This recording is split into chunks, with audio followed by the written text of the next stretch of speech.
오늘 우리에게 주신 하나님의 말씀은 사무엘상 13장 5절에서 14절 말씀입니다.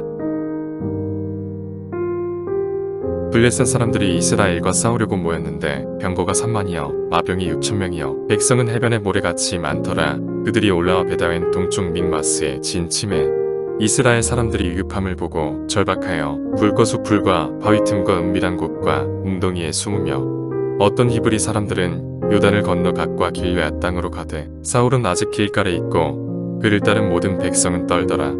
사울은 사무엘이 정한 기한대로 이레 동안을 기다렸으나 사무엘이 길갈로 오지 아니하매 백성이 사울에게서 흩어지는지라. 사울이 이르되 번제와 화목제물을 이리로 가져오라 하여 번제를 드렸더니 번제 드리기를 마치자 사무엘이 온지라. 사울이 나가 맞으며 문안하매 사무엘이 이르되 왕이 행하신 것이 무엇이냐 하니 사울이 이르되 백성은 내게서 흩어지고 당신은 정한 날 안에 오지 아니하고 블레셋 사람은 믹마스에 모였음을 내가 보았으므로 이에 내가 이르기를 블레셋 사람들이 나를 치러 길갈로 내려오겠거늘 내가 여호와께 은혜를 간구하지 못하였다 하고 부득이하여 번제를 드렸나이다 아니라. 사무엘이 사울에게 이르되 왕이 망령되이 행하였도다. 왕이 왕의 하나님 여호와께서 왕에게 내리신 명령을 지키지 아니하였도다. 그리하더라면 여호와께서 이스라엘 위에 왕의 나라를 영원히 세우셨을 것이거늘 지금은 왕의 나라가 길지 못할 것이라. 여호와께서 왕에게 명령하신 바를 왕이 지키지 아니하였으므로 여호와께서 그의 마음에 맞는 사람을 구하여 여호와께서 그를 그의 백성의 지도자로 삼으셨느니라 하고.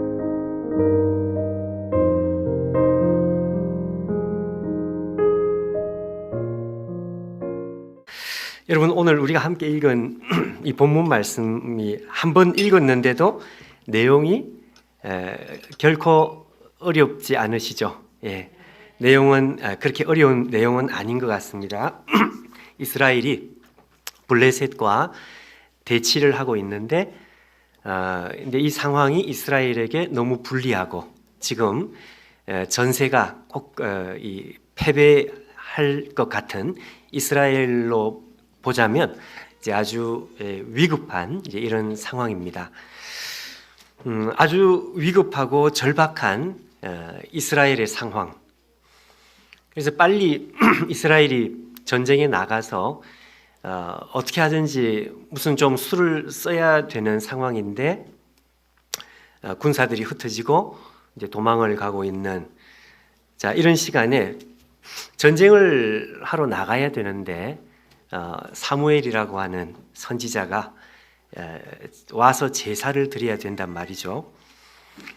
근데 사무엘이 제 시간에 이제 오지를 않습니다. 오늘 성경에 사무엘이 늦게 도착을 하는데 무려 얼마나 늦게 도착한다고 되어 있습니까? 그렇죠? 예. 무려 7일. 예. 일주일이 늦어버렸습니다. 그러자 사울이 더 이상은 안 되겠다 싶어서 어쩔 수 없이 사울 왕이 자기가 직접 번제를 드립니다. 번제를 드린 바로 그때 사무엘이 나타나죠.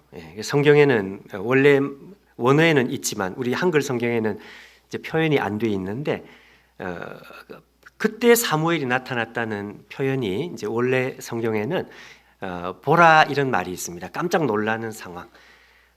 사무엘이 하필 왜 그때 나타나는지. 사무엘이 나타나서 사울이 이 번제를 이미 드렸다는 것을 알고 그걸 보고서 사무엘이 실망을 합니다.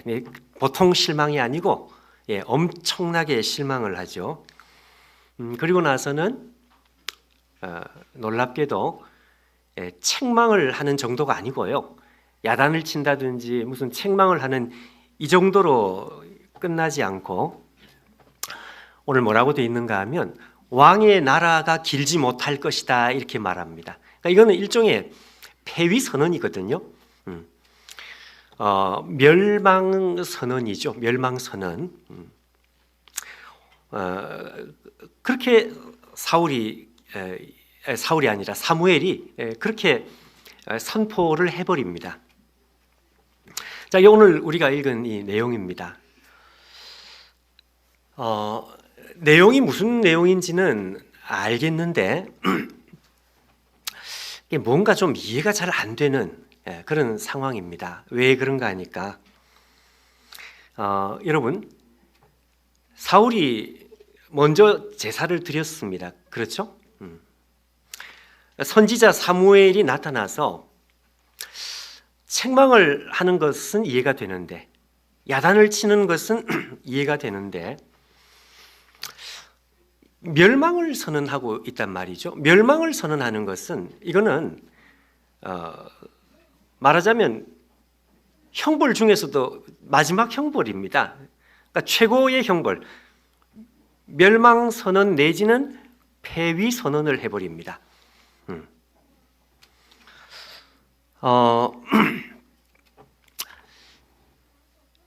이게 좀 너무 과한 것 아닌가 하는 그런 생각도 들고, 그리고 여러 가지가 좀 이해가 잘 되지를 않아요. 가만히 생각해 보면 먼저는요, 이 사무엘이 사울 왕의 상황을 조금이라도 이해를 해줄 수도 있지 않을까. 제가 여러분 사울이 잘했다는 게 아닙니다. 사울 왕이 이 제사를 드린 이게 물론 잘못한 일인데, 이게 여러분 의도적으로 일부러 그렇게 한 게 아니죠. 일부러 자기가 그렇게 한 게 아니고 어쩔 수 없이 자기가 그랬다고 이야기를 하고 있죠. 그러면 100번 사울 왕의 잘못을 책망하고 그렇게 하면 안 된다, 회개를 시키든지 그렇게 하면 될 것 같은데, 왜 더 이상 기회를 주지 않느냐 이거죠. 기회. 더 이상의 기회가 없습니다. 경고를 할 수 있죠. 근데 더 이상 기회를 주지 않습니다. 사울이 의도적으로 이렇게 한 게 아니다. 자, 그리고 여러분 한번 보십시오. 사울 왕이 사무엘에게 자기의 상황을 사울 왕이 설명을 하고 있습니다. 여러분, 이 설명을 하고 있다는 것이 이게 무슨 의미가 있을까요? 왜 설명을 할까요? 설명을 하는 것은 단순히 변명을 하는 게 아니고 자기가 설명할 만하다고 생각했기 때문에 그렇습니다. 무슨 이야기인지 아시겠습니까? 사울 왕의 입장에서는 잘했다는 것이 아니고, 그래도 사무엘이 내 이야기를 들으면 뭐 칭찬은 안 할지 모르겠지만, 그래도 여러분 우리가 쓰는 말로 정상 참작이라는 게 있지 않습니까? 야단을 칠 때 치더라도, 형벌을 내릴 때 내리더라도 그래도 어느 정도 이것을 감안할 수 있지 않느냐 이거죠.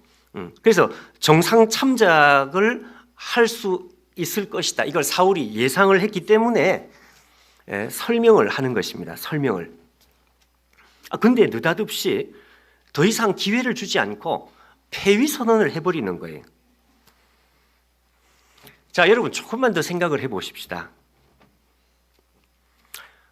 있는 그대로 우리가 깨놓고 오늘 이야기를 한번 생각해 보면, 제가 사울의 편을 드는 게 아니고요, 있는 그대로 약속을 먼저 어긴 쪽이 누굽니까? 사무엘이죠. 그것도 여러분 1시간, 2시간이 늦은 게 아니고 하루 이틀이 아닙니다. 무려 7일입니다. 7일. 사무엘이 잘못했단 말이에요. 그럼 사울 왕의 말을 한 번은 들어줄 수 있지 않겠느냐 이거죠. 제 말씀이.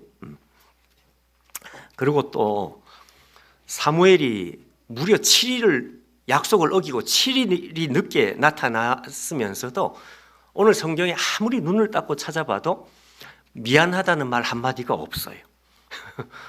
아니, 내 같으면 좀 미안하다 이렇게 시작을 할 것 같은데 그런 게 없어요.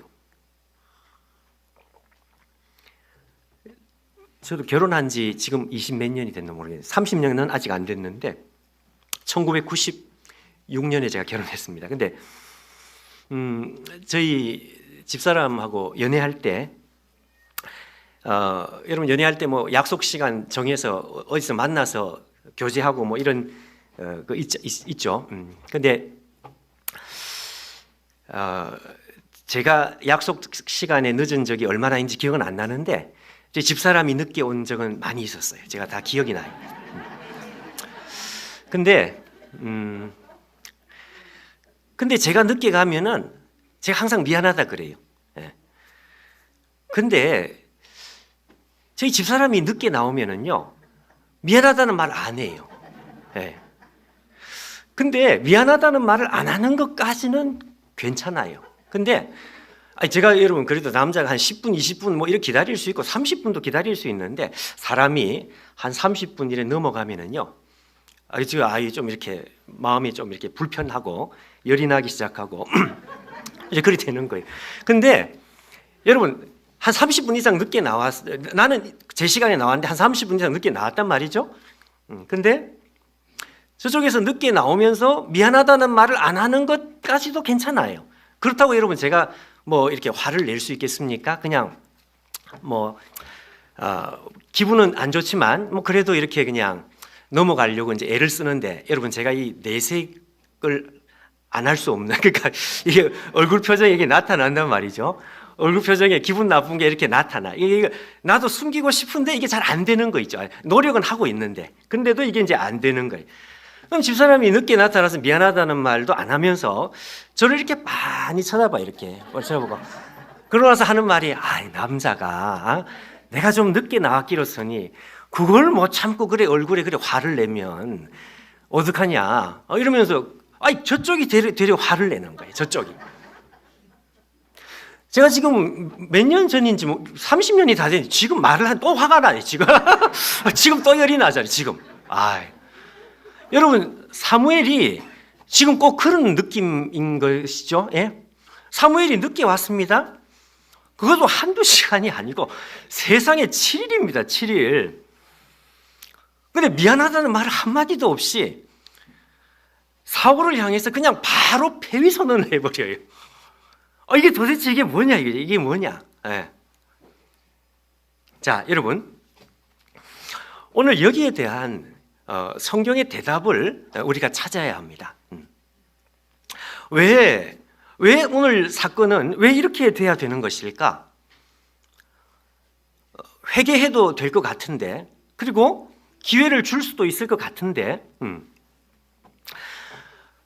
사울과 사무엘 그리고 더 넓게는 하나님과 이 사울 사이에 지금 어떤 마음이 오고 가고 있는지 자 여러분 오늘 이걸 우리가 이해를 해야 합니다. 아주 중요한 거죠.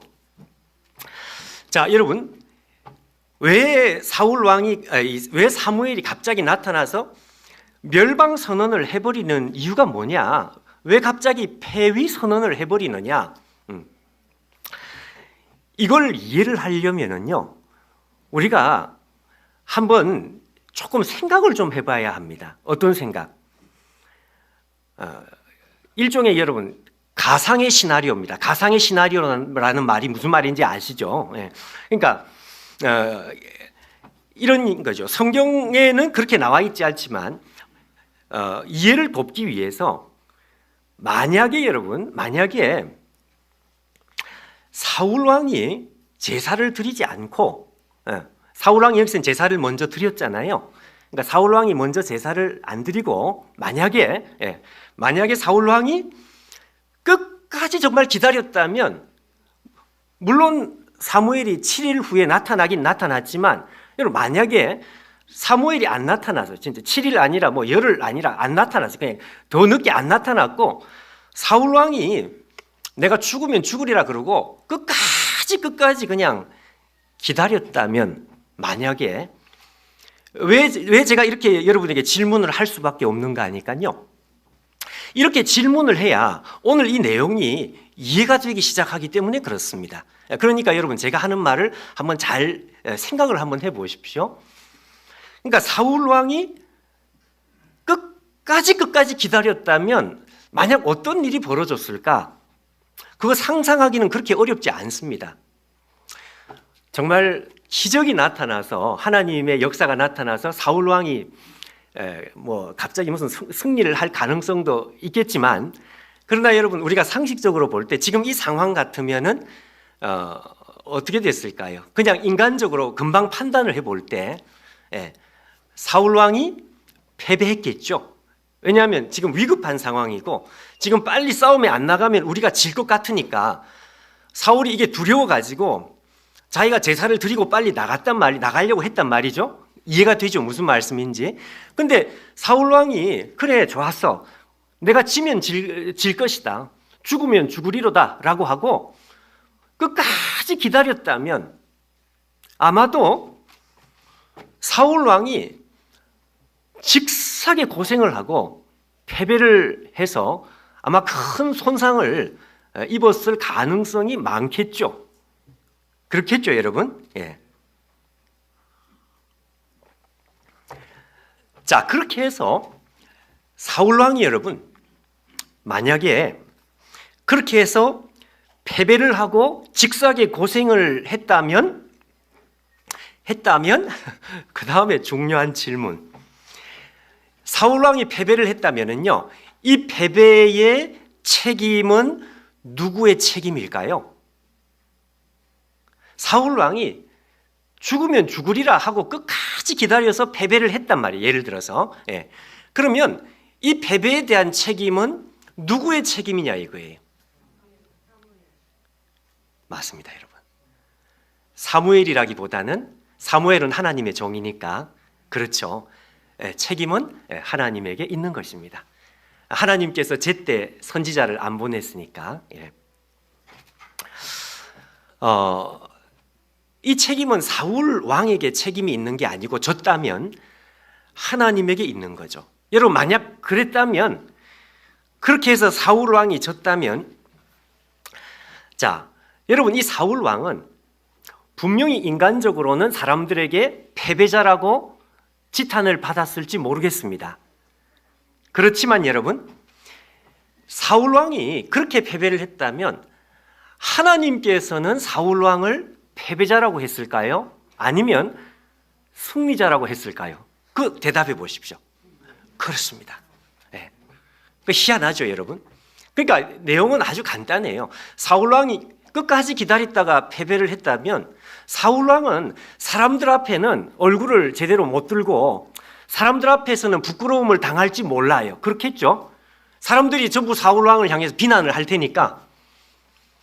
그렇지만 적어도 사울 왕이 하나님 앞에 딱 갔을 때는 하나님 앞에서 할 말이 있는 거예요. 그렇죠? 하나님 앞에 사울 왕은 할 말이 있습니다. 하나님, 나 하나님을 기다리다가 끝까지 기다리다가 다 졌습니다.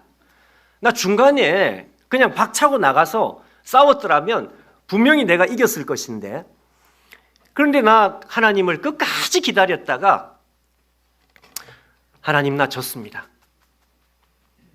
사람들은 나에게 지탄을 합니다. 사람들은 나에게 수치를 안겨주고 있습니다. 하나님 저를 책임져 주세요.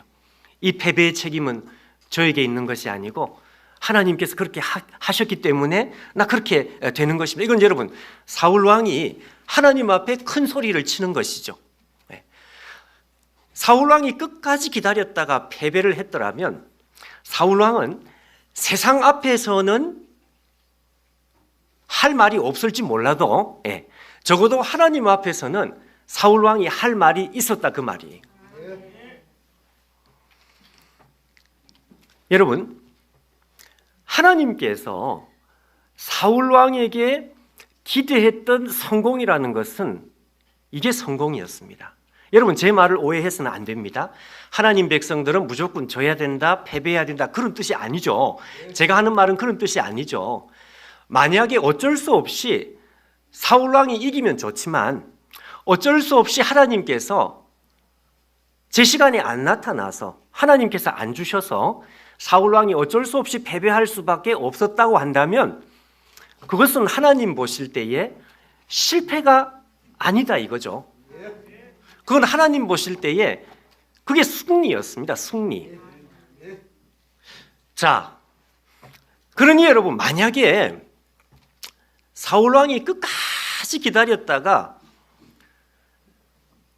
하나님께서 결국 안 나타나셨더라면 그러면 여러분 사울 왕은 졌어야 돼요. 제가 다시 높아심에서 하는 말인데 그리스도인들은 무조건 세상에서 패배한다. 그 얘기가 아니고 하나님께서 안 주실 때에는 그거를 안 가지는 것이 그게 하나님 보실 때에는 떳떳한 것이다. 떳떳한 것. 하나님께서 생각하시는 성공이라는 것은 이게 성공이었습니다. 그런데 문제는 사울 왕은 패배할 용기가 없었습니다. 여러분 중요한 질문입니다. 질문. 네. 사울 왕은 왜 패배할 용기가 없었을까요?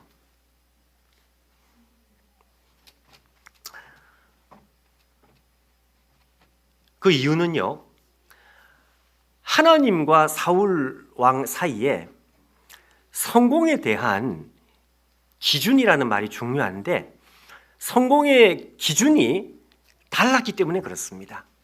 아주 중요한 이야기입니다. 그러니까 하나님께서 생각하시는 성공하고 사울 왕이 생각하는 성공하고 이 기준이 달랐던 거예요. 만약에 기준이 똑같았다면 사울 왕이 끝까지 기다릴 수 있고 패배할 용기를 가질 수 있었겠죠. 내가 여기서는 지는 게 하나님께서 안 주시면 지는 것 그게 나에게는 성공이야. 이렇게 생각하고 패배할 수 있었을 것인데 죽으면 죽으리라 그렇게 할 수 있었을 것인데 사울 왕에게는 그게 안 되더라 이거죠. 왜 그게 안 됐느냐? 그 이유는 다른 게 아니고 기준이 달랐기 때문에 그렇습니다. 사울 왕이 생각하는 기준이 뭔가 하니까요. 사울 왕에게 있어서 성공이라고 하는 것은 무조건 이겨야 돼요.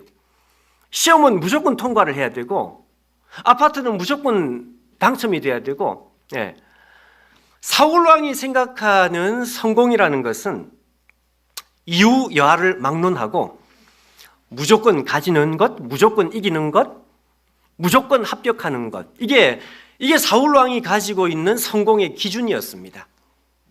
자, 그러면 하나님께서 생각하는 성공의 기준이 뭡니까? 제가 방금 말씀한 거죠. 하나님께서 생각하는 성공의 기준은 무조건 가지는 게 성공이 아니고 하나님께서 생각하는 성공의 기준은 간단해요. 하나님께서 주시면 가지는 게 성공입니다. 하나님께서 안 주시면은요, 그러면 안 가지는 게 성공입니다. 간단하죠? 간단해. 이걸 우리는 순종이라고 하는데 하나님께서 주시면 이걸 가지면 성공하는 것이고요. 만약에 하나님께서 처음부터 주신 적이 없다. 그러면 안 가져야만 성공입니다. 안 가져도 된다는 게 아니고요. 그게 아니라 가지면 안 되는 거예요. 하나님이 안 주셨는데 내가 그걸 가졌다. 그건 실패입니다. 실패. 이게 하나님께서 생각하시는 성공의 기준입니다. 그러니까 사울 왕과 하나님 사이에서는 이 기준이 처음부터 달랐던 거예요. 이거 여러분 우리가 이해를 해야 합니다. 그 영국 사람하고 남태평양에 있는 원주민하고 달리기 시합을 했습니다. 둘이서 달리기 시합을 여기 땅에서 달려가지고 섬을 한 바퀴 돌고 제자리로 돌아오는 이게 이제 시합인데 여기 땅하고 달렸어요. 영국 사람은 힘이 세니까 훨씬 빨리 달리고 이 원주민은 제대로 못 먹어가지고 이 사람은 늦게 달리는 것 같아. 영국 사람이 결승점에 먼저 들어오면서 두 손을 번쩍 들고 이겼다. 이겼어. 이겼다. 나중에 이 원주민이 한참 늦게 들어오면서 이 사람도 두 손을 번쩍 들고 이겼다. 이겼어. 앞에 들어온 영국 사람이 기분이 나빠요. 내가 먼저 들어왔는데 왜 당신이 이겼다 그러느냐. 원주민이 뭐라 그래요? 내가 당신보다 더 아름답게 달렸어. 이게 왜 이런지 아시겠죠? 그러니까 두 사람이 달렸는데 기준이 달랐던 것입니다. 영국 사람은 무조건 빨리 달리면 이기는 것. 이게 기준이에요. 성공의 기준이에요. 근데 남태평양 원주민은 기준이 달랐습니다. 남태평양 원주민은 빨리 달리는 게 중요한 게 아니고 아름답게 달리는 것, 아름답게 달리는 것. 여러분, 하나님께서는 하나님 백성들에게 뭘 요청하시는가 하니까요. 하나님께서 생각하시는 성공의 기준하고 사람이 생각하는 성공의 기준, 하나님 백성에게 이게 똑같기를 요청하는 것이죠. 당연하죠. 이게 같아야 되죠. 같아야 되죠.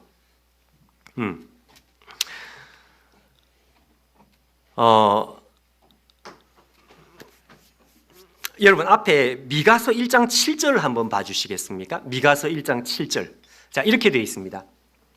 그 새긴 우상들은 다 부서지고 음행의 값은 다 불살라지며 내가 그 목상들을 다 깨뜨리리니. 자, 저게 무슨 말씀인가 하면 하나님께서 예루살렘 이스라엘 백성들을 찾아왔는데 이 예루살렘을 향해서 하나님께서 너무 심한 말씀을 하시는 거예요. 예.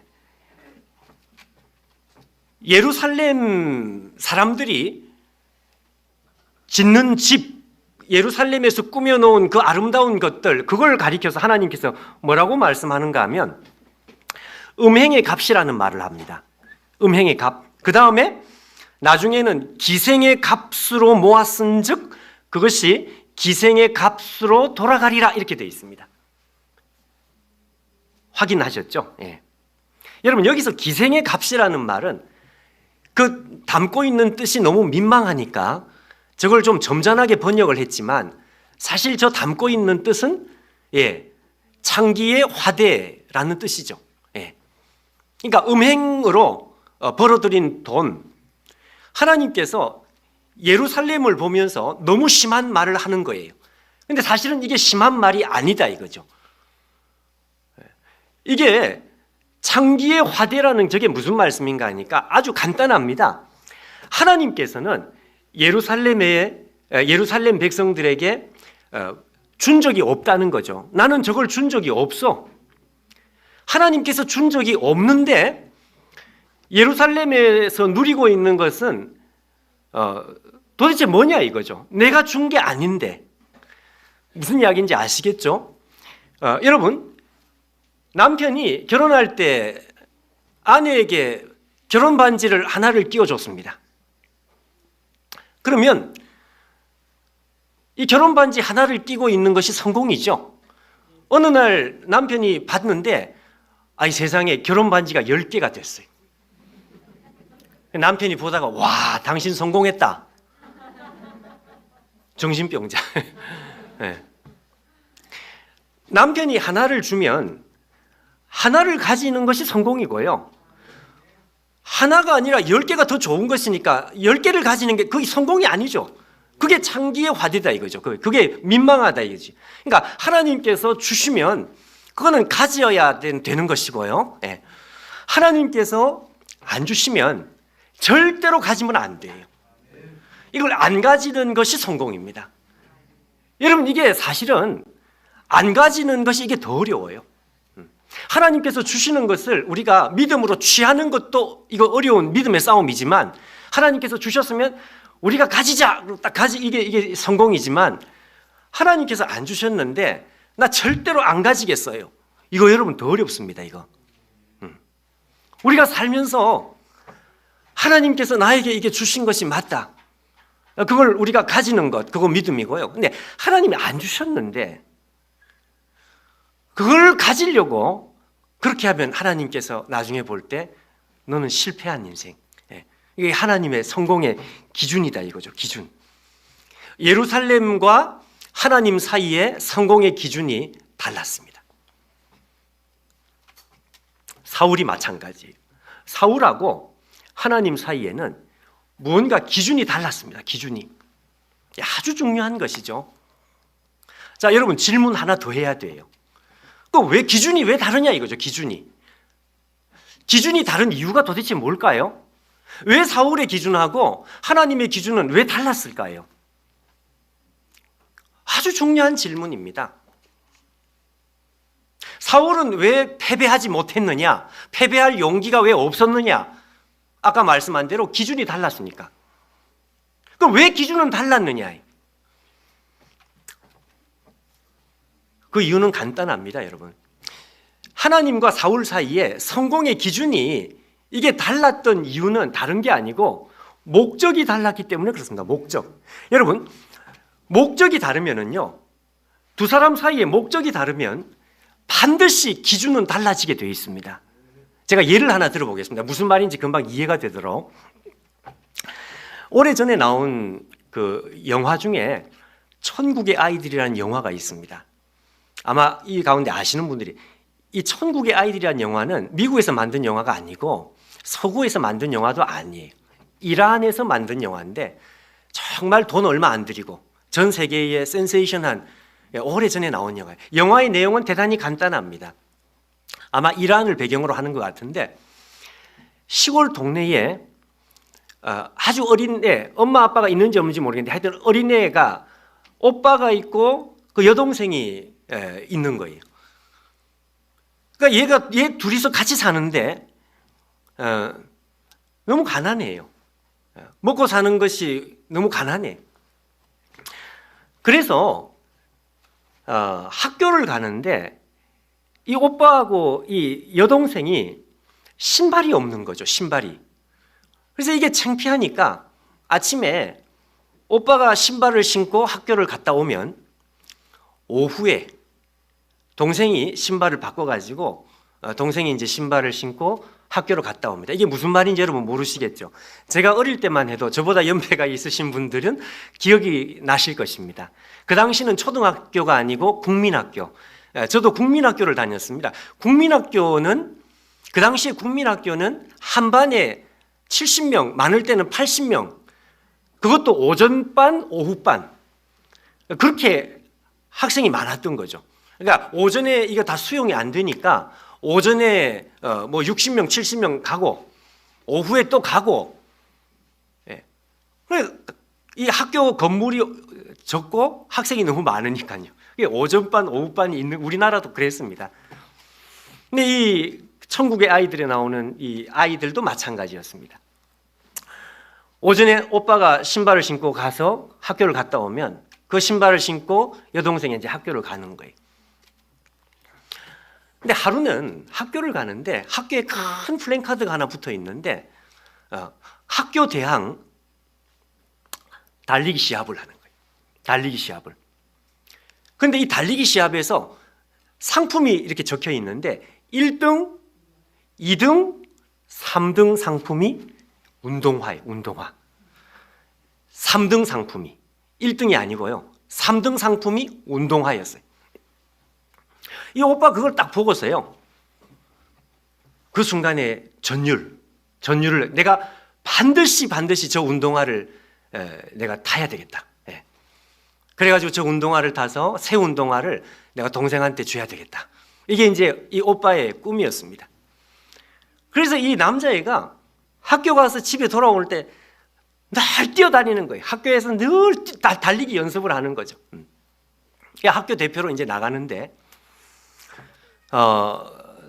연습하면서 이제 여동생한테, 야, 오빠가 달리기 시합에서 반드시 저 운동화를 이 오빠가 타가지고 내가 너에게 선물할 거야. 동생은 꿈에 부풀고 오빠도 꿈에 부풀고 달리기 시합 당일이 되었습니다. 오빠가 죽을 힘을 다해 달린 거죠. 열심히 달렸는데 너무 잘 달려가지고 세상에 1등을 한 거예요. 1등을. 그 학교는 난리가 났습니다. 와, 우리 학교가 1등했다. 그래서 학교가 난리가 나고, 그리고 그 옛날 시골 동네 사진기도 제대로 없던 거기 사진을 찍는데 온 학생들이 다 모여가지고 그 중간에 이렇게 이제 주인공이 딱 사진을 찍는데 전부 기뻐하는데 기뻐하지 않는 사람이 딱 한 사람. 1등한 그 아이, 남자아이. 얘는 사진을 찍는데도 너무너무 행복하지 않아요. 울상을 하고 있는 거죠. 네. 자기가 달리기를 대회를 나간 목적은 운동화였거든요. 그래가지고 풀이 팍 죽어가지고 집에 들어와서 동생한테 오빠가 미안해. 오빠가 그만 1등을 했어. 그랬더니 이 여동생이 오빠 미워. 그리고 자기 방으로 들어갔어요. 네. 여러분 우리가 생각할 때는 이 코미디 같은 이야기고 웃긴 이야기다 이거죠. 근데 여러분 보십시오. 왜 이런 일이 벌어집니까? 네, 그렇습니다. 목적이 다르니까요. 여러분 목적이 1등이 아니고요. 목적이 운동화가 목적이 되다 보니까 이게 어떻게 되는가 하니까 1등이 좋은 게 아닌 거예요. 기준이 다르다 이 기준이. 목적이 다르면은 기준은 달라집니다. 처음부터 목적이 3등 운동화 저기에 목적이 탁 하고 꽂혀버리면은요 1등을 해도 행복하지 않은 거예요. 1등 아무 소용이 없는 거예요. 그러니까 다른 친구들하고 다른 선수들하고 처음부터 성공의 기준이 완전히 달라졌어요. 왜 성공의 기준이 달라졌느냐? 그렇죠. 목적이 다르니까요. 여러분 사울하고 하나님 사이에 성공의 기준이 달랐습니다. 말씀한 대로. 왜 기준이 달랐을까요? 네, 똑같습니다. 똑같아요. 목적이 달랐기 때문에 그렇습니다. 목적이. 하나님의 목적하고 사울이 가지고 있는 목적이 이게 달랐어요. 이 같아야 되는데 이게 달랐어요. 하나님의 목적은 사울 왕 그를 사랑하는 것이 하나님의 목적이고요. 네. 그리고 사울 왕이 들어가는 하나님의 나라가 목적이고요. 이게 하나님의 목적인 거죠. 사울 왕의 목적은 무엇이었을까요? 사울 왕의 목적은 하나님을 사랑하는 것이 목적이 아니었고요. 사울 왕의 목적은 하나님 나라가 목적도 아니었습니다. 사울 왕의 목적이 무엇이었습니까? 그렇습니다. 자기의 야망입니다. 야망. 자기의 욕망인 거예요. 욕망. 그게 사울 왕의 처음부터 목적이었습니다.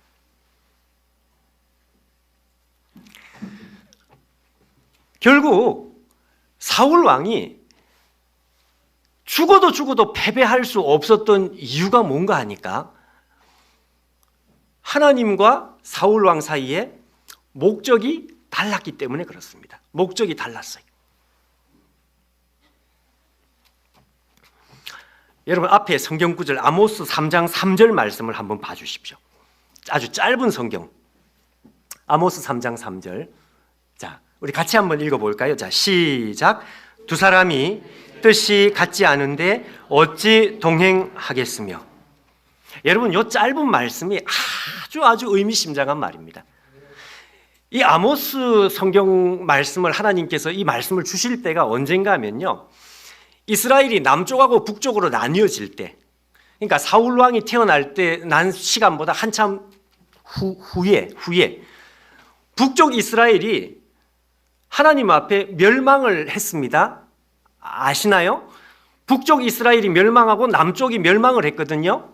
그래서 남쪽 유다는 70년 후에 다시 돌아오고 북쪽 이스라엘은 멸망을 하고 돌아오지 못했죠. 근데 여러분 북쪽 이스라엘이 멸망을 하기 직전에 하나님께서 아모스를 통해 가지고 결정적인 한 방을 매긴 거죠. 북쪽 이스라엘을 가리켜서 뭐라고 말씀했는가 하니까 두 사람이 뜻이 다른데 어떻게 동행할 수 있겠느냐. 뜻이 다르다는 것은 무슨 말인가 하면 목적이 다른데 두 사람이 가는 목적지가 다른데 어떻게 동행할 수 있겠느냐. 여러분 당연한 이야기 아닙니까? 나는 서울 가고 당신은 부산 가는데 우리가 어떻게 동행하냐 이거죠. 너는 갈 길을 가고 나는 갈 길을 가야지. 이게 무슨 이야기인가 하니까 하나님께서 이스라엘이 하나님과 헤어진다는 것은 멸망입니다. 북쪽 이스라엘이 아모스 선지자가 말씀을 전하고 난 뒤에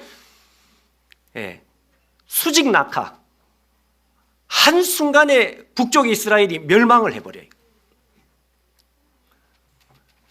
북쪽 이스라엘이 왜 멸망을 했는지 그 멸망한 이유를 한마디로 말씀한 말씀입니다. 북쪽 이스라엘은 왜 멸망했느냐? 이유는 간단해요. 북쪽 이스라엘하고 하나님하고 목적지가 달랐던 거예요. 미안하지만 너와 나 사이에는 목적이 다르다는 것을 알았어. 너는 네 갈 길을 가고 나는 내 갈 길을 가고. 이스라엘이 네 갈 길을 가면 그 이스라엘이 갈 길이 어디입니까? 멸망이죠, 멸망.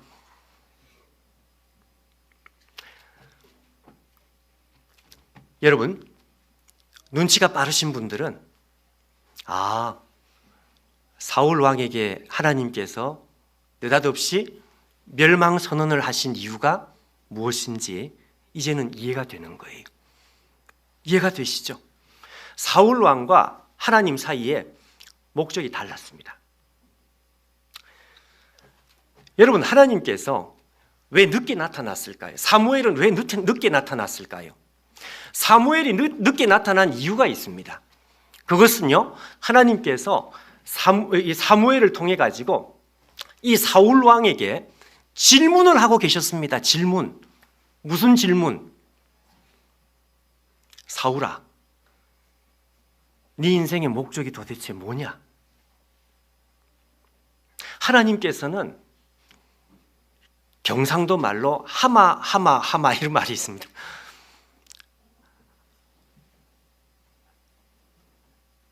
하나님께서 사울 왕을 보면서 늘 마음이 불안하셨던 거예요. 쟤는 도대체 목적이 뭘까? 그러면서 하나님께서 사울 왕을 향해서 질문을 하시면서 사울 왕의 대답을 듣고 싶었습니다. 사울아, 너의 목적이 뭐냐? 너의 목적이 하나님의 나라냐? 너의 목적이 내가 너의 목적이냐? 아니면 네 야망이 네 목적이냐? 네 욕심이 네 목적이냐? 그 대답을 좀 해달라. 사울 왕이 대답을 못하는 거예요. 고민을 하는 거죠. 이 대답을 어떻게 해야 되는가 하니까 이 위기의 순간에 끝까지 기다리는 것으로 대답을 하는 것입니다. 만약에 사울 왕의 목적이 하나님이라면, 하나님, 저는 처음부터 하나님 당신께서 내 목적입니다. 내가 얻고 싶은 것은 하나님 당신을 내가 얻고 싶습니다. 나는 하나님이 있으면 나는 족한 인생입니다. 지금 눈앞에 승리와 패배가 왔다 갔다 하지만 나 승리해도 좋고 패배해도 괜찮습니다. 왜? 그건 내 목적이 아니에요. 그러니 하나님, 나 끝까지 하나님을 기다릴 것입니다. 만약에 하나님께서 안 나타나시면 나 여기 앉아서 죽을 각오가 되어 있습니다. 왜냐하면 중요한 것은 처음부터 하나님 당신께서 내 목적이기 때문에 그렇습니다. 하나님께서 안 주시면 나 받을 생각이 없습니다. 내 목적은 하나님 당신이니까요. 하나님께서 이 대답을 기다리고 계셨어요. 하나님께서는 사울 왕이 패배하는 것을 좋아하신 분이 아니고요. 기적을 통해서 얼마든지 사울 왕을 이기게 해 주실 수도 있었습니다. 근데 그것보다 더 중요한 게 뭔가 하니까 사울 왕의 이 믿음. 사울 왕이 어떤 목적을 가지고 있는지 그걸 하나님 앞에 고백하는 것, 믿음의 고백을 하는 것. 이걸 하나님께서 기다린 거죠. 얼마나 기다렸다? 7일을 기다린 거예요. 가만히 기다리고 계셨던 거예요. 안 나타나시는 거죠. 안 나타나실 동안 사울 왕이 하나님 좋습니다. 나 여기서 죽습니다. 하나님 당신은 나의 전부입니다. 이렇게 했더라면 여러분, 하나님께서 어떤 결과를 만드셨을 우리는 예측할 수 없죠. 기적을 만드실 수도 있고 하여튼 하나님께서 사울에게 가장 좋은 것으로 무언가를 주셨을 거예요. 근데 기다렸는데 역시나 사울 왕은 자기 마음 가장 밑바닥에 있는 것을 홀라당 드러내고야 말았습니다. 그 밑바닥에 뭐가 있었는가 하니까 밑바닥에 자기 인생의 목적은 이걸 다 꺼내고 났더니요, 제일 마지막에 남는 것은 하나님이 아니고 자기의 욕망이었던 거예요. 그게 드러나고야 말았습니다. 에이 그냥 나가서 싸워. 제사 그거 내가 할 테니까 그냥 나가서 싸워. 그때 하나님께서 슬픔의 눈물을 흘리는 거죠. 하나님께서 신경질이 나서 사울 왕을 폐위시킨 것이 아니다 이거죠. 신경질이 나서 폐위를 시킨 게 아니고 하나님께서 딱 나타나시면서 하시는 말씀이 뭔가 하니까 두 사람의 목적이 다른데 어떻게 동행할 수 있겠느냐. 사울 왕아, 너하고 나는 미안하지만 목적지가 다른 것을 확인했어. 우리는 동행하고 싶어도 동행할 수가 없어. 우리 헤어지자.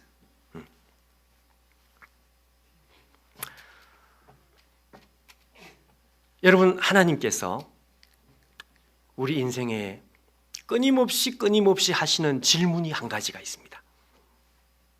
그게 뭔가 하니까요, 간단해요. 네 인생의 목적이 도대체 뭐냐? 이걸 한 번만 묻는 게 아니고 우리가 신앙을 가질 때부터, 처음 가질 때부터, 하나님 백성이 될 때부터 이 땅을 떠나는 마지막 순간까지 계속 똑같은 질문을 하는 거예요. 계속 똑같은. 여러분, 저는 이 자리에서 인생을 가장 오래 산 사람도 아니고 저보다 인생의 연배가 높으신 분들이 많기 때문에 제가 말을 하는 것이 조심스럽지만, 그러나 하나님의 말씀을 전하는 목회자로서 제가 믿음으로 한 가지 확실하게 말할 수 있는 것 한 가지가 있다면 그게 뭔가 하니까, 인생이란 참 간단한 거 아니냐, 저는 그런 생각을 합니다. 간단하다는 게 뭔가 하니까요, 우리 인생이 사는 방식이 다 다르고 또 사는 사람들마다 우여곡절이 다 다른데, 근데 사람마다 하나님께서 꼭 같은 질문을 하시는 거예요. 처음부터 끝까지, 죽는 순간까지 계속 똑같은 질문을 하는 거죠. 그래서 제가 그런 의미에서 인생은 간단해. 하나님께서 우리에게 한 가지 질문을 하시고, 그리고 그 한 가지의 질문에 대한 대답을 받아내신 뒤에 우리의 인생은 끝나는 거예요. 그 한 가지 질문이 뭔가 하니까, 아무개야, 네 인생의 목적이 뭐냐? 목회를 하는 저에게도 하나님께서는 끊임없이 이 질문을 하십니다. 목회자인 저에게, 너의 인생의 목적이 뭐냐? 네 야망이냐? 아니면 내가 너의 목적이냐? 직장 생활하는 우리 한 사람 한 사람, 하나님께서 아침마다 질문을 하시죠. 순간순간마다 똑같은 질문을 하시죠. 그 작년에 대답을 했는데 또 질문을 하는 거예요. 왜 그 대답이 달라질 가능성이 있으니까요. 잘 달리다가 마지막 순간에 이 대답이 달라질 가능성도 있는 거예요. 여러분, 그 사람의 목적이, 그 인생의 목적이 도대체 뭔지를 알아볼 수 있는 중요한 방편이 두 가지가 있습니다. 하나는 우리가 가진 것을 하나님께서 가져가 보시면 되는 거예요. 물질을 가져가신다든지 아니면 건강을 가져가신다든지, 그때에 하나님께서는 우리에게 대답하기를 원하십니다. 아니면 다른 어떤 고난을 통해서 내가 원치 않는 어떤 일들이 일어날 때, 그때 하나님께서는 우리에게 인생의 지엽적인 질문을 하는 게 아니고요, 우리 인생의 아주 근본적인 질문을 우리에게 또 하시는 거죠. 또 지난번 어려운 일이 있었는데 이번에도 또 똑같은 하나님 질문을 하는 거예요. 그런 면에서 우리 인생은 간단하다. 우리는 한 가지 질문에 대답하다가 인생 끝나는 거예요. 아무개야, 내 인생의 목적이 뭐냐? 욥이 하나님 앞에, 하나님 다 가져가십시오. 적신으로 왔으니 적신으로 돌아갈 것입니다. 하나님, 당신께서 내 목적입니다. 모세에게도 그 질문했습니다. 모세에게도, 모세야, 나는 너와 헤어져야 되겠다. 왜 이스라엘 백성들하고 내가 동행하기가 불가능하다.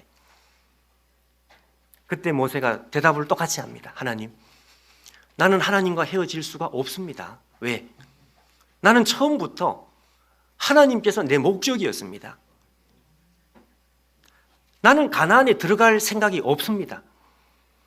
가나안은 나의 목적이 아니었습니다. 여러분, 모든 하나님 백성들에게 하나님께서 똑같은 질문을 하는 거죠. 그래서 우리가 가지고 있는 것을 한번 가져가시면서 우리에게 이 질문을 하는 거예요. 근데 여러분, 이것보다 더 어려운 상황이 있습니다.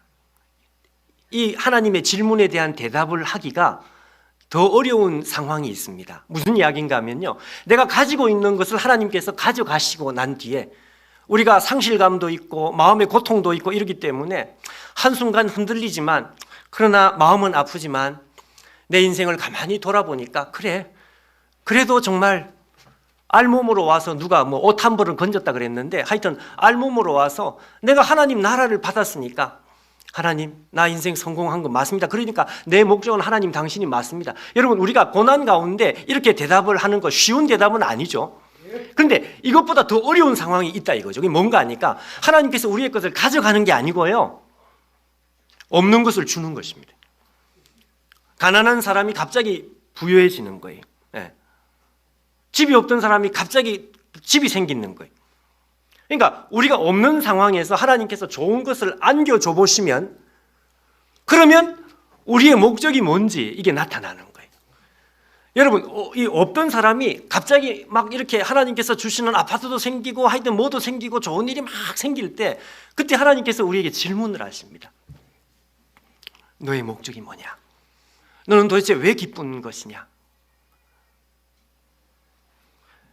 여러분, 이때 사람이 변질될 가능성이 참 많아요. 변질이 아니라 자기 밑바닥에 있는 이 목적이 뭔지 이게 잘못될 가능성이 굉장히 많습니다.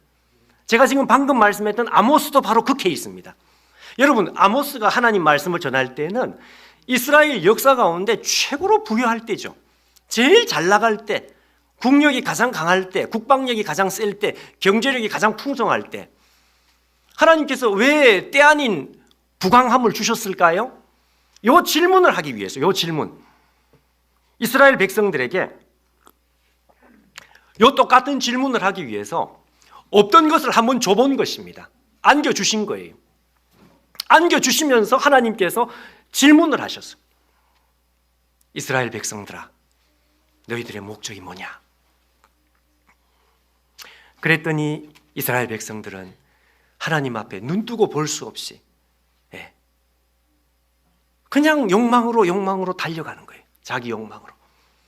그래서 하나님께서 이 아모스를 통해서 하시는 말씀이, 두 사람이 목적이 다른데 어떻게 동행할 수 있겠느냐. 이게 아모스 3장 3절 말씀입니다.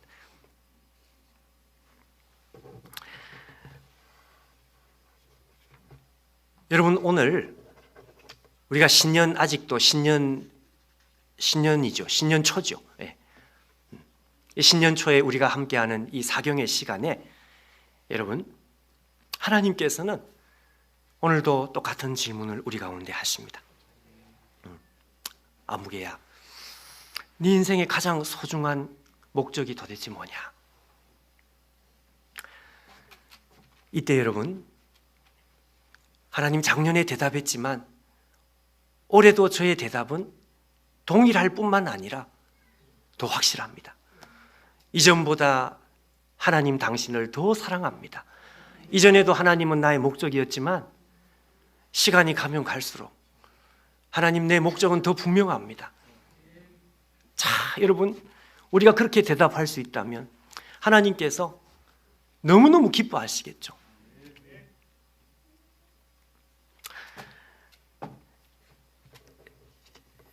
제가 어딘가에서 이런 내용을 읽은 적이 있습니다. 여러분, 지금도 그 지중해 연안에 이탈리아 있고 그 옆에 그리스라는 나라가 있는데, 그 지역에서는 그분이라고 하면 통하는 한 사람이 있다 그래요. 이름을 부를 필요도 없이 그분 이렇게 말하면 그분 이렇게 누군가 하니까 알렉산더라는 사람입니다. 여러분 우리가 아무리 몰라도 알렉산더라는 이름은 들어봤잖아요. 전 세계의 이 정복자 가운데 모든 정복자들의 롤 모델입니다. 롤 모델. 우리가 생각할 때는 시저가 가장 위대한 정복자 아니, 시저는 알렉산더를 가장 존경했습니다. 눈물을 흘렸다. 알렉산더를 생각하면서. 한니발 같은 이런 장군도 자기의 롤 모델은 알렉산더. 나폴레옹의 롤 모델도 알렉산더. 태양왕 루이 14세 롤 모델도 알렉산더. 이 알렉산더는 자기 꿈이 뭔가 하니까요, 땅끝까지 정복하는 것이 자기 꿈이었습니다. 그래서 자기 아버지, 그 필립이라는 자기 아버지가 승리하고 돌아올 때마다 이 알렉산더의 마음에는 부담이 자꾸 생겼다 그래요. 왜? 아니 우리 아버지가 정복 다 하면 나는 뭘 정복하지? 이 알렉산더는 일생에 한 번도 패배를 한 적이 없다 그래요. 근데 한 번 패배를 했는데 그 누구한테 패배를 했는가 하니까 자기 부하들한테 졌습니다. 이게 무슨 이야기인가 하면요, 이 사람이 유럽을 정복하고 아프리카 북부를 정복하고 아시아로 가다가 인도 끝까지 갔다 그러죠. 그러니까 그 당시로서는 더 이상 갈 데가 없을 정도로 끝까지 다 왔다고 생각했는데, 그래도 알렉산더는 정복 앞으로, 전진 앞으로. 그때 자기와 함께 기적을 만들었던 이 부하들이요, 이 알렉산더에게 하는 말이 우리는 더 이상 못 가겠다. 우리는 더 이상 못 가겠습니다. 그러면서 알렉산더에게 처음으로 항명을 했습니다. 거절을 했습니다. 알렉산더가 노발대발할 것 같은데 알렉산더가 그 부하들한테 졌어요. 왜 그런가 하니까요, 부하들이 알렉산더에게 이렇게 이야기를 했다 그랬어요. 알렉산더 부하들이 알렉산더에게 세계 끝까지 가는 것은 당신에게는 어울리는 일일지 모르겠지만 우리에게는 어울리는 일이 아닙니다. 그 다음에 했던 말이 중요한 말입니다. 왕이시여, 우리는 모든 것을 얻었지만 우리는 아무것도 가진 것이 없습니다. 여러분, 저는 그 말을 듣고 갑자기 머리에서 발끝까지 소름이 쫙 하고 끼쳤습니다. 한번 여러분 생각해 보십시오. 알렉산더의 부하들이 알렉산더하고 같이 정복에 정복을 하고 한 번도 이룰 수 없는 이 역사의 대업을 이루어서 온 세계를 정복하고 더 이상 갈 데가 없이 끝까지 와서 그 순간에 이 사람들이 하는 말이 뭔가 하니까, 이 부하들이 하는 말이 뭔가 하니까, 우리는 모든 것을 다 얻었지만 지금 우리 손에는 아무것도 가진 것이 없습니다. 그때 알렉산더가 마음에 큰 충격을 받았어요. 무슨 이야기인지 아시겠습니까? 쉽게 말하면 이런 이야기입니다. 알렉산더 부하들이 전 세계를 알렉산더와 함께 정복을 했기 때문에 사람들이 볼 때는 모든 것을 다 가진 것 같잖아요. 그러니까 우리는 모든 것을 다 가졌습니다. 근데 모든 것을 다 가진 것 같은데 그 정복자로서 모든 것을 다 가진 사람으로서 자기를 보니까 아무것도 가진 게 없는 거예요. 행복하지가 않은 거예요. 네. 내가 도대체 뭘 위해서 여기까지 왔느냐. 그러니까 하는 말이 우리는 지금 아무것도 가진 것이 없습니다.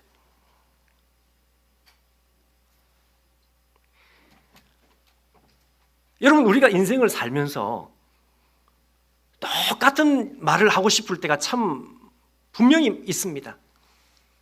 내가 다 가졌다고 생각했는데 아무것도 없는 거예요, 사실은. 제가 왜 이 이야기를 하는가 하니까요, 여러분, 우리 인생의 제일 마지막 순간에 이렇게 말을 하고 우리 인생을 마치는 사람은 정말 쪽박찬 인생이죠. 완전히 실패한 인생이죠. 나는 모든 것을 다 가졌어. 그런데 마지막 죽는 순간에 보니까 내 손에는 아무것도 없어. 예. 이게 여러분 하나님이 없는 인생의 본질입니다. 이 알렉산더의 부하들이 하는 말하고 정반대말을 했던 한 사람이 있습니다. 누군가요? 한번 생각해 보십시오. 아무것도 없는 것 같은데, 사람들이 볼 때는 아무것도 없는 것 같은데 아니야. 나는 모든 것을 다 가졌어. 누구 이야기입니까? 그렇죠. 사도 바울 이야기죠. 그 유명한 고린도 후서 6장 10절. 고린도 후서. 근심하는 자 같으나 항상 기뻐하고, 가난한 자 같으나 많은 사람을 부유하게 하고, 그 다음 뭐라고 되어 있습니까? 아무것도 없는 자 같으나 모든 것을 가진 자로다. 우리 인생의 마지막에 여러분 이렇게 고백을 해야 되지 않겠습니까? 사람들이 볼 때에는 야, 저 인생은 아무것도 가진 게 아니야. 나는 모든 것을 다 가졌어요. 그렇게 고백할 수 있는 이유가 무엇일까요? 예, 바로 그것입니다. 바로 목적이 정확했기 때문에 그렇습니다. 그의 인생이 처음부터 목적이 하나님이었고요, 하나님을 얻는 것이고, 하나님을 얻는 것 외엔 다른 어떤 것도 나의 목적이 아니다 라고 생각하고 처음부터 끝까지 이 목적을 따라서 잘 달린 사람, 그 사람은 많이 가졌든지 못 가졌든지 그거하고 아무 상관없이 아무것도 없는 자 같으나 나는 모든 것을 다 가졌다. 왜? 하나님께서 나를 기다리고 계실 것이고, 내가 하나님을 얻었고, 내가 처음부터 하나님을 목적으로 삼아서 끝까지 하나님을 배신하지 않았고,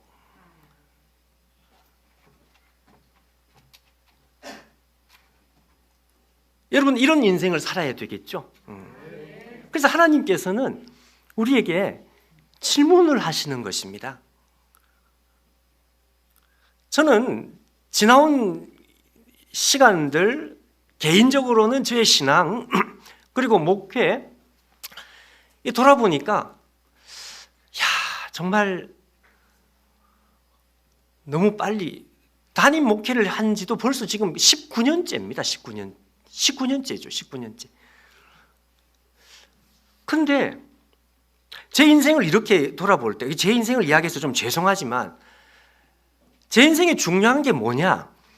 가만히 돌아보니까 한 가지인 거예요. 한 가지. 제가 하나님을 만난 것, 그것이 전부입니다. 그거 외에는 더 이상, 여러분 달나라에서 뭐 누가 그리에 달나라에서 뭐 지구를 보면 뭐 만리장성만 보인다 무슨 그런 이야기를 하는데, 여러분 우리 인생을 저 멀리서 쳐다봤을 때 딱 한 가지 보이는 그게 뭘까요? 그게 우리의 인생이 전부단 말이에요. 그러니까 우리가 살아가는 삶의 인생에 많은 우여곡절이 있고 상처를 받기도 하고 우리 안에 고난이 있기도 하고 우리가 잘 되기도 하고 하여튼 많은 일들이 일어나는데, 하나님께서는 우리에게 한 가지를 끊임없이 질문하고 계시는 거죠. 그 고난 속에 네 목적이 뭔지 대답해달라. 그리고 그 성공 속에, 그 풍요 속에 네 목적이 뭔지를 대답해달라. 여러분 오늘 하나님께서 우리에게 또 그 질문을 하시는 거예요. 그래서 이 한 가지 질문에 여러분 성실하게 온 마음을 다해서 대답하고 우리가 하나님 앞에 가는 것이 인생인 줄 믿습니다. 말씀을 정리해야 될 때 아닙니까? 말씀 정리하겠습니다. 제가 한 가지 이야기 한 가지 하고 제가 마치려고 하는데요. 2016년입니다. 지금 6년 전에 하와이 코나에 이제 로렌 커닝햄이라고 하는 그 분을 이제 안식년 때 이제 만나게 되었습니다. 그러니까 이 로렌 커닝햄을 제가 만나서 이렇게 느낀 것 참 많고 배운 것 참 많았어요. 근데 야, 이 사람은 참 영적인 거인이구나. 제가 그걸 참 깊이 느끼게 된 적이 있어요. 여러분 로렌 커닝햄이라는 사람이 어떤 사람인가 하면 어느 날 하나님께서 자신에게 주시는 어떤 비전, 정말 환상이 있었다 그러죠. 본인이 하루는 벽을 쳐다보는데 벽이 갑자기 파도가 돼가지고 파도가 자기한테 확 밀어 닥치는데 한순간에 그 파도가 사람으로 변하더니, 젊은이로 변하더니, 그래서 하나님께서 네가 장차 그 일을 할 것이다. 그래서 20세기에 젊은이들을 콜링해가지고 전 세계 구석구석에 복음 전도자로 파송을 하는 YWAM이라고 하는 단체를 만들고, 이렇게 하신 분이 로렌 커닝햄입니다. 제가 그분을 뭐 이렇게 개인적으로 만나고 할 수 있는 기회는 당연히 없는데도 그 하와이 코나에 몇 달간 이렇게 이제 시간을 보낼 기회가 있었기 때문에 거기 가서 이제 그분이 하는 이야기도 듣고 그렇게 한 거죠. 안식년 때 교회에서 이렇게 등 떠밀어서 제가 갔습니다. 그냥 어쩔 수 없이 갔습니다.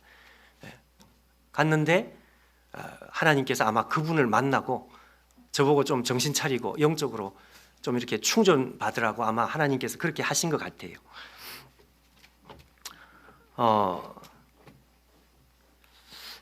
근데 여러분, 이 로렌 커닝햄이 이런 간증을 했습니다. 이 사람이 1972년도라 그랬어요.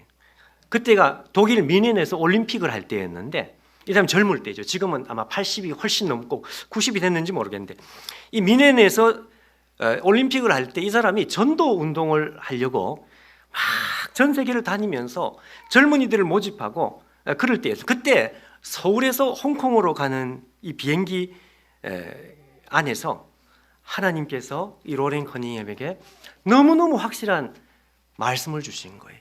부인할 수 없는. 뭔가 하니까 네가 배를 사라, 배를. 그 배가 여러분 요만한 그 고기 잡는 그런 배가 아니고 큰 그 화물선 같이 큰 배. 그래서 거기서 먹고 자고 하고 하여튼 운동장 같이 큰 배 있죠. 그런 배를 사서 전 세계를 돌아다니면서 복음을 전해야 되겠다. 그게 하나님께서 주시는 명령이었습니다. 그 배가 여러분 얼마나 비싸겠어요. 그리고 어떻게 한 사람이 그 배를 어떻게 삽니까? 막대한 돈이 필요하고 수많은 인력이 필요하고 훈련받은 선원들이 필요하고 자기가 그걸 어떻게 하냔 말이에요. 그런데 그 뒤에 많은 기적들이 갑자기 나타나더라 이거죠.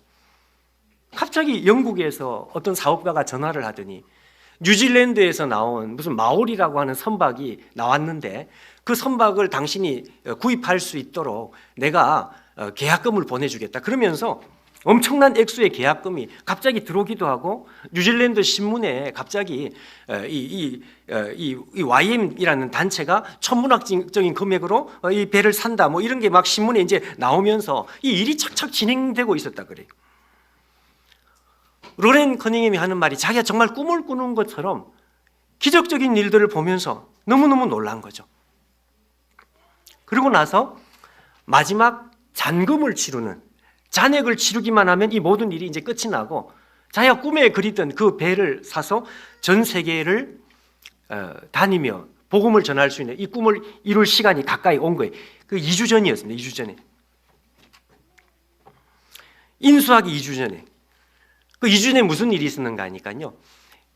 일본 오사카에서 YWAM, 이 YM 지도자 93명이 모이는 그 모임이 있는데 이 모임에 가려고 3일 전에 이 사람이 서울에 머물러 있었습니다. 서울에서 오사카로 날아가려고 서울에 머물고 있는 그때에 하나님께서 이 사람을 다시 찾아오셔가지고 환상을 보여줬습니다. 환상. 그 환상을 이 사람이 다시 본 거죠. 그 환상 속에는 어떤 그림이 보이는가 하니까 전 세계 YM 지도자들이 한자리에 모여가지고 너무너무 환호하고 기뻐하는 순간입니다. 우리가 드디어 배를 샀다. 이러면서 막 즐거워하고요. 막 군중들이 막 팔을 들고 그냥 막 기뻐서 막 손을 흔들고 기뻐하고 막 그런 완전히 축제 분위기로 사람들이 막 들떠 있는 그런 환상이 자기 눈에 보이더라 이거예요. 그런데 중요한 것은 그 장면이 아니고 그 수많은 사람들이 환호하고 있는 어느 한쪽 구석에 누군가가 쪼그려 앉아가지고 막 눈물을 흘리는데 저 사람이 도대체 누굴까? 왜 모든 사람은 기뻐하는데 저 사람은 왜 혼자서 구석에서 눈물을 흘리고 있는가? 이 사람이 환상 속에 가만히 쳐다봤습니다. 그 한 사람이 눈물을 흘리는데 그 눈물이 피눈물이었어요. 그리고 자세히 보는 순간 이 로렌 커닝햄이 정신이 번쩍 났습니다. 예수님이었어요. 그 예수님을 딱 보는 순간요, 이 환상이 무엇을 말하는지를 한순간에 깨달아 버렸습니다. 예수님께서 왜 울고 계시는지를 알게 된 거예요. 단 한 사람도 빠짐없이 모든 사람들이 이 배를 샀다고 환호하고 있는데 예수님께서 혼자 울고 계네요. 왜 그럴까요? 로렌 커닝햄은 그걸 알았습니다. 그렇구나. 저 배가 우리의 주님이 되었구나. 우리가 저 배에 몰두를 하는 순간 저 배를 얻기 위해서 우리가 죽을 힘을 다했는데 그 사이에 주님을 잃어버렸구나. 여러분, 목회 사역을 하다 보면 이런 간증이 그렇게 마음에 와닿을 때가 참 많습니다. 그런데 목회 사역자만은 아니겠죠. 여러분, 우리도 그렇지 않습니까? 좋은 일이라고 하나님께서 주신 꿈과 비전이라고 생각하면서 죽을 힘을 다해서 달려가고 누구보다 열심히 희생한다고 생각했는데 가만히 보니까 주님이 안 계신 거죠. 그 예수님이 없는 거예요. 그래서 이 사람이 그 환상을 보면서 충격을 받고 그 자리에서 하나님 앞에 회개를 했다 그랬습니다. 하나님, 저를 용서해 주세요. 내가 배의 마음을, 배 사는 거 거기에 마음을 쏟다가 하나님께 등을 돌려버렸습니다. 그러면서 하나님, 우리는 배를 가질 자격이 없습니다. 하나님께서 받을 영광을 우리가 전부 배에다가 다 넘겨줘 버렸습니다. 금속 덩어리라는 표현을 했습니다. 금속 덩어리에다가 우리가 영광을 다 갖다 바쳤습니다. 그리고 혼자서 한참 울었다 그랬어요.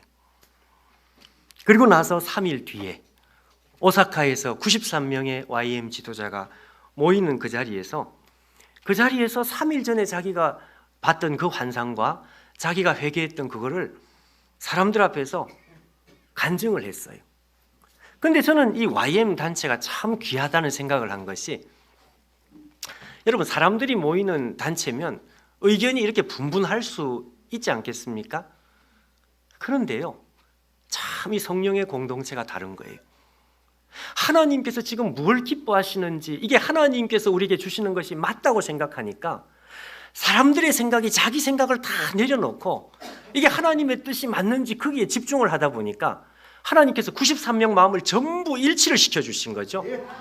그래서 어떤 일이 벌어졌는가 하니까 93명이 같이 회개를 했다 그랬어요.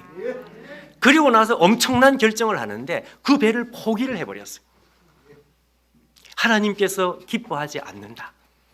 그리고 아니, 세상에 그게 도대체 어떤 거냐 이거죠. 여태까지 그 얼마나 천문학적인, 그걸 그냥 포기를 해버렸어요. 그러면서 이분들이 그 배에 대한 것만 회개를 한 게 아니고요, 배하고 아무 상관없는 수많은 회개의 제목이 그들 가운데 떠오르기 시작했습니다. 그 중에 한 가지가 뭔가 하니까 그런 이야기를 했습니다. YM이라고 하는 그 단체, 하와이 코나에 있거든요. 하와이에 내려서 비행기 타고 또 1시간을 들어가야 돼. 그 하와이 코나에 그 단체가 열방 대학이 있는데 이 사람들이 우리가 세계에서 최고다, 우리가 다른 어떤 선교 단체보다 최고다 하는 이 자부심, 이게 엄청난 교만이었다는 것을 깨닫고 그 하나님 앞에 회개했다 그랬어요.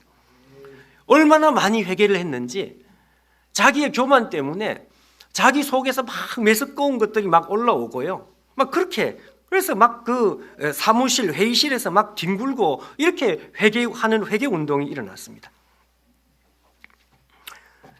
그 회개를 무려 7일간 했다 그래요. 7일간 회개하다가 어느 한순간에 예수님께서 우리가 모인 이 회의실에 갑자기 쓱하니 들어오시는 그런 영적인 감동을 받은 거예요. 결국 그 배는 가지지 못했습니다. 나중에 하나님께서 다른 배를 주셨어요. 저는 큰 감동을 받았습니다. 큰 감동을 받았어요. 그 80 넘은 로렌 커닝햄이 그 노인이 말이죠. 저는 그때 안식년에 가서 좀 쉬고 싶은데 음악 소리가 너무 커가지고 잠을 못 자겠어요. 그래서 구석에 좀 자고 싶었는데 잠을 못 자고 가서 들었습니다. 이 노인이 무슨 이야기를 하는가 하면 사막을 통과하다가, 이 다른 이야기입니다. 사막을 통과하다가 사고가 나가지고요, 자기 아내가 거의 심장이 멎은 줄 알았대. 자기도 정신을 잃고, 그래서 자기가 자기 아내를 붙들고 죽지 말라고 막 깨우는데, 그때 하늘에서 하나님의 음성이 그 사막 한가운데 아무도 없는 그 사막 한가운데 하나님께서 이 로린 커닝햄에게 한 가지 질문을 하시더라 이거예요. 그 질문이 뭔가 하니까요, 로렌, 누가 날 부르느냐, 로렌 하는데 하나님이 자기를 부르는 거예요. 로렌하고 부르면서 하나님께서 질문하시는 것이, 지금 이 순간에 너 나만 사랑하느냐 물어보시더래. 그 얘기를 그 노인이요, 수십 년 전에서 일어났던 그 자기 인생의 그 아픔인데, 그 노인이 그 얘기를 하면서 또 막 울어요. 그때 하나님을 만났던 그 얘기를 하면서 막 울어. 그러면서 하는 말이, 너는 지금 이 순간에 나를 사랑하느냐? 그때 로렌이 그렇게 대답을 했어요.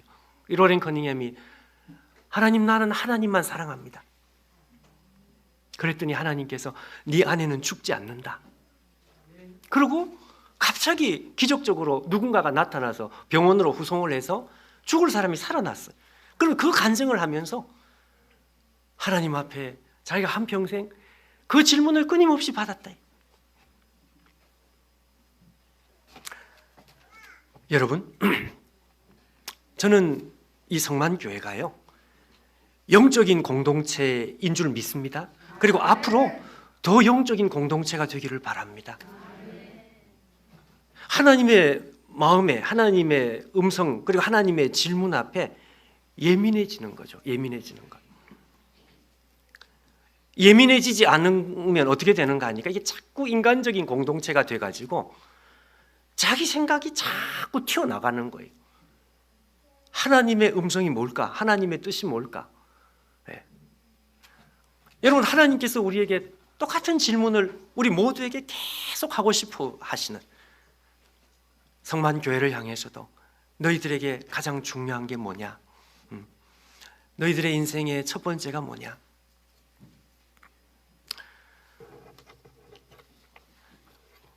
말씀 진짜 마쳐야 될 텐데 제가 한 말씀하고 마칠게요. 제가 누구라고 얘기는 할 필요는 없는데요, 제가 존경하는, 지금은 은퇴를 하셨는데 존경하는 설교 잘하시는 목사님 한 분 계십니다. 한국에서 아주 대표적인 설교자입니다. 3달에 한 번씩 만나기로 했습니다.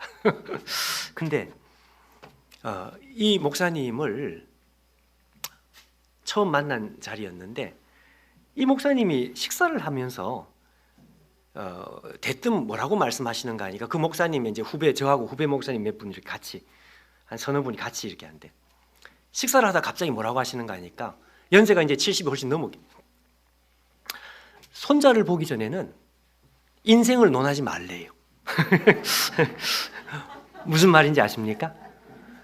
손자를 보기 전까지는 인생에 대해서 말하지 말아요. 인생이 뭔지를 모른다.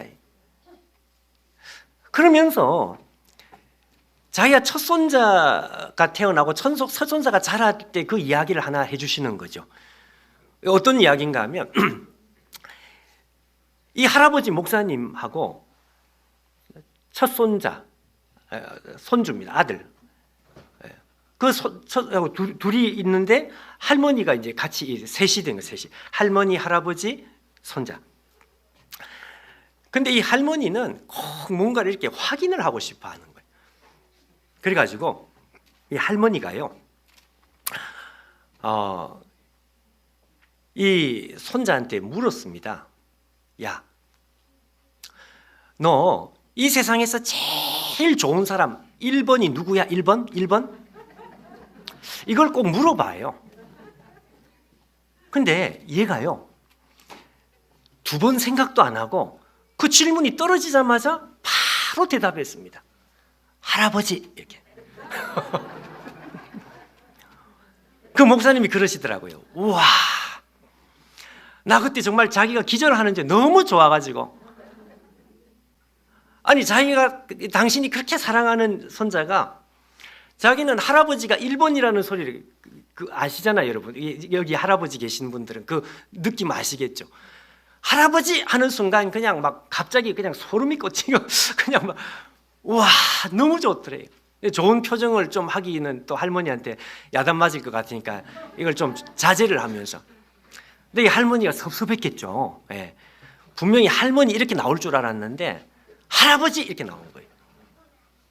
이 할머니가 포기하지 않고 2번째 질문에 2번째 1번이 아니면 2번이라도 돼야 되겠다. 그러면 이 세상에 제일 좋은 사람 2번이 누구야? 2번? 그랬더니 이 애가 또 정확하게 대답했습니다. 없어.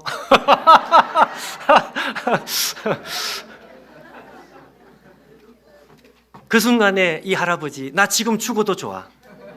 여러분 생각해 보십시오. 세상에서 제일 좋은 사람 1번이 할아버지인데요, 2번이 없다는 거예요. 2번은 없어요.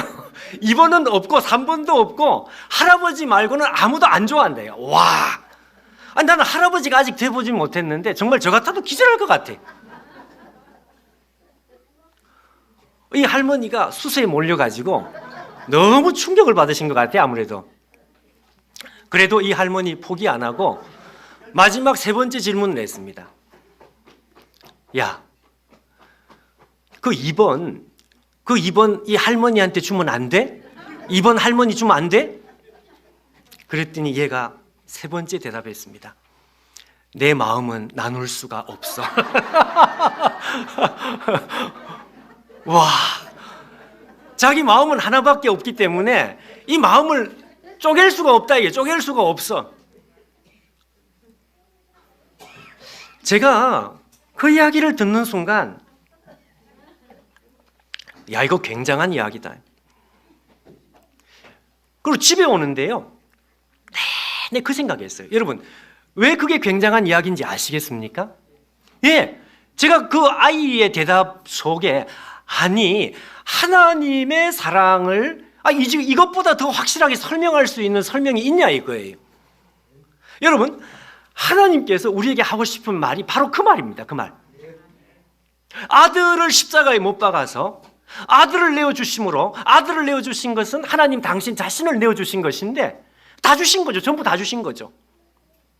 하나님 자신을 통째로 다 주시면서 우리에게 하시는 말씀이 뭔가 하니까, 이 세상에서 가장 사랑하는 1번은 우리 한 사람 한 사람 개인 각자를 보면서 너가 나의 전부다 이거죠.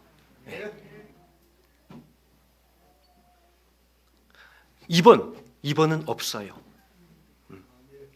하나님께서 나를 향해서 내 이름을 부르시면서 너가 나의 모든 것이다. 그러면서 2번은 없어요. 2번은 없어. 그리고 하나님의 그 마음은 쪼갤 수가 없어요.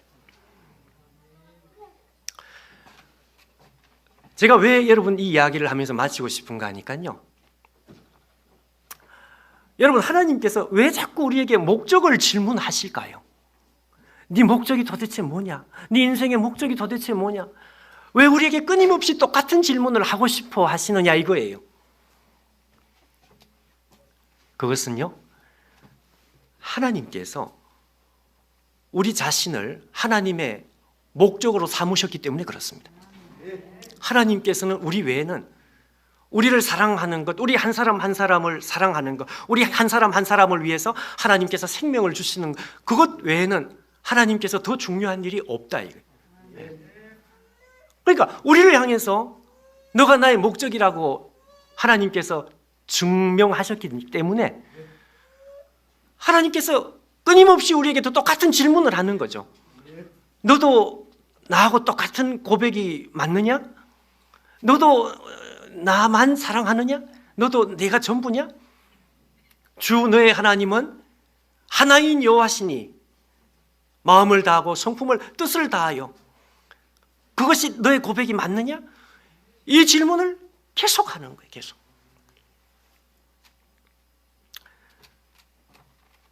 사랑하는 여러분, 오늘 우리가 이 신앙의 첫 번째죠. 이 신앙의 본질로 우리가 돌아가면은요, 우리 교회 모든 문제가 해결될 줄 믿습니다. 사랑할 수 있게 될 줄 믿습니다. 존경하고 높여주고 싶은 그런 마음이 우리 속에 일어나게 될 줄 믿습니다. 네. 그렇게 됐으면 좋겠어요. 그렇게. 오늘 우리 성만교회 안에 여러분, 이러한 영적인 부흥이 우리 안에 일어나서, 그렇구나, 하나님께서 나를 향해서 십자가를 통해서 전부라고 하셨기 때문에 나도 내 인생에 수많은 우여곡절이 있겠지만 내 인생의 모든 순간순간마다 하나님 앞에 내가 이 고백을 하면서, 이 대답을 하면서, 주신 것은 받고 안 주시면 안 받고 하나님만 사랑하면서 내가 그렇게 살아가야 되겠다. 여러분, 이것이 오늘 우리 안에 새롭게 다시 일어나는 우리의 결심, 우리의 각오, 우리의 고백, 그렇게 되기를 축원합니다.